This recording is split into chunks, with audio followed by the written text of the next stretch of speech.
Well, hey there. As you can no doubt see, I've made some progress. I'm pretty much done with the outside, I'd say. I am going to replace the finial at some point because they're not supposed to be made of wood. They're usually iron or copper. But I am out of both of those. The support structures under here, I kind of did the best I could. I imagine if I really messed around a lot with microblocks, I could get these to look more authentic, but yeah, you have to draw the line somewhere. There's a lot of small detail work that is probably going to go mostly unnoticed, so this is good enough, I would say. And the roofs also are kind of a problem. I may have made a bad choice with this teak. I was going with it for the color, but you can't microblock it, so the level of detail on the roof is never going to be the same as the smaller things. And I don't really want to tear the entire roof off and put on a different material. So we'll have to think of something to help make that look better. But in the meantime, I'm getting pretty tired of working on this with a crappy little jetpack being refueled with a generator, and I'm out of fuel for it anyway. So I think this episode is going to take a quick break from this in lieu of adding some more infrastructure to make some of this building a little easier in the future.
I've got some infrastructure built up. It's awfully similar to my last world, which is something I was hoping to avoid, but you have to start somewhere. It actually kind of looks like a pig-nosed face.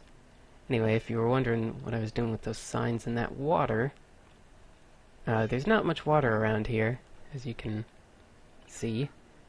And I almost tried to point with my finger, but that one little pool of water is where most of the squids around here spawn, so it's not very quick, but it's a makeshift ink farm.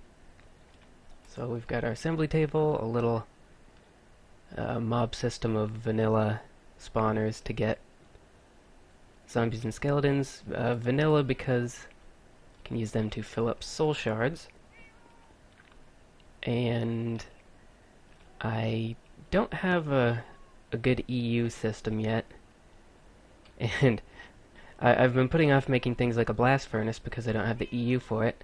But in order to make the machines that would get it, you need the blast furnace. So I'm going to go ahead and make one.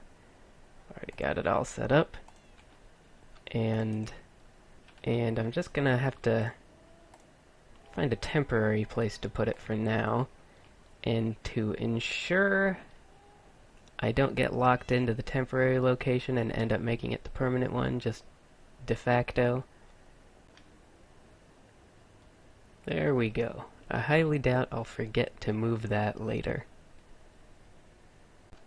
Now, I don't yet have everything set up I need to start making all the bee machines. I still need things like a thermionic fabricator and a carpenter, and haven't set aside a place for those yet. But I do have some propolis right there, and I can use that to make an APR pipe. I've already got one right here, but thought I might as well show, even though I'm sure everyone knows how this works by now. And the way I'm going to set this up, and I know it is not the most efficient way, but I like the way it looks, so I'm going to do it anyway. It's sterile and I like the taste. I've got a autarkic gate here set so that when there are items in inventory it will send a pulse. And what we're going to do down here is put 2 APRS pipes with that torch. Put a chest here. I'll eventually have this set up so it actually goes to some kind of something that will process things. And 2 stone pipes here. And what we're going to do here is that so black is anything, and white is any bees. And down here we'll have this set so that black is anything, and yellow is any bees. And what this should do, I've got a bee that's almost done here. Hopefully this won't take but a moment for it to finish. Alright, so there it goes. Now,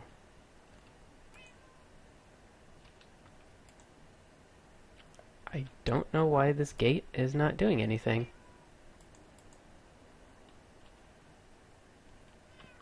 So I'm going to take the gate out.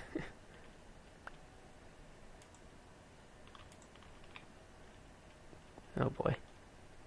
Alright. Put this gate back in. Why does it say there are not items in inventory? Alright, I guess that's why most people probably do redstone signal off. Alright, so it's always sending a pulse. Now it should pull those bees out. They come down here. And the bees go right back up top to continue breeding.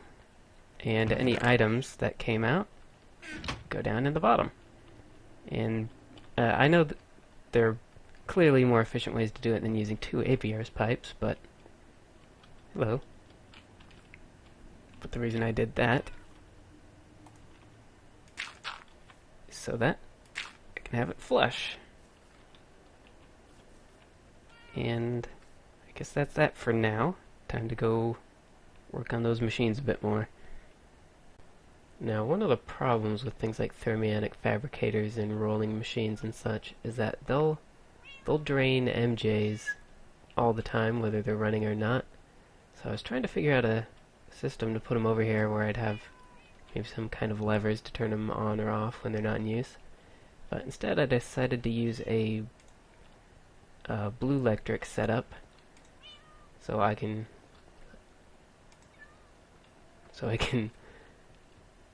just leave it running all the time, and it doesn't matter how much it's using because it won't be using my main source of MJs. And I don't know if you can use Zirconium ice directly with a thermopile.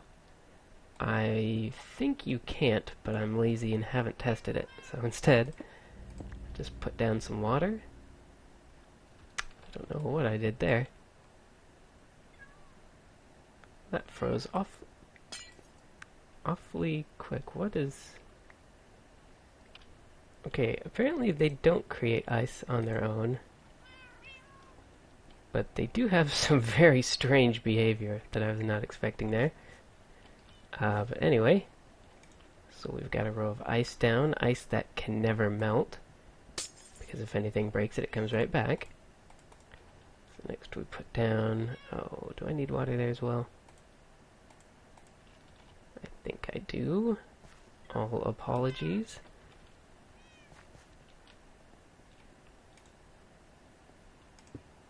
And now we place down our thermopiles. And next to them I need to put some lava and to have a bed outside, but I won't make you watch me run back and forth 8 times. Alright, so we've got some lava in place. Just going to cover it up so I don't put it out with the water that I'm now putting on top. I'm going to wash away all my torches, aren't I?